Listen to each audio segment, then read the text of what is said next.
सरकार ला रही है निश्चित पेंशन योजना, जाने पूरा नियम।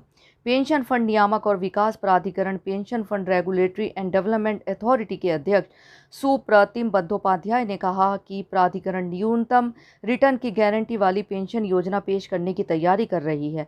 उन्होंने कहा कि पेंशन प्राधिकरण इस संबंध में पेंशन फंडों और एक्चुअल रियल फर्मों के साथ बातचीत कर रही है। इस बातचीत के आधार पर प्रस्तावित योजना की रूपरेखा तैयार की जाएगी।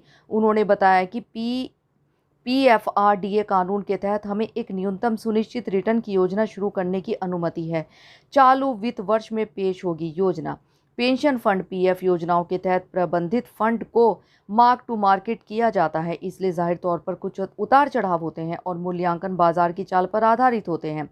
बंदोपाध्याय ने कहा कि इसलिए कुछ लोग ऐसे हो सकते हैं जो न्यूनतम सुनिश्चित रिटर्न चाहेंगे। उन्होंने कहा कि इसके बावजूद गारंटी बाजार से जुड़ी होगी, क्योंकि फंड प्रबंधकों को ही निवेश पर प्रतिफल के गारंटीकृत हिस्से को तय करना होगा। यह पूछने पर कि क्या पीएफआरडीए चालू वित्त वर्ष में इस योजना की पेशकश कर देगा, उन्होंने कहा, हम कोशिश करेंगे। यह ऐसा उत्पाद है जिसे हम खुद तैयार कर रहे हैं। सरकारी कर्मचारियों के लिए शुरू हुई एनपीएस और एपीवाई ने सब्सक्राइबर को हर महीने तिमाही या छमाही तय राशि का निवेश करना होता है। इसके बाद सब्सक्राइबर को रिटायरमेंट के बाद निश्चित राशि हर महीने पेंशन के तौर पर दी जाती है।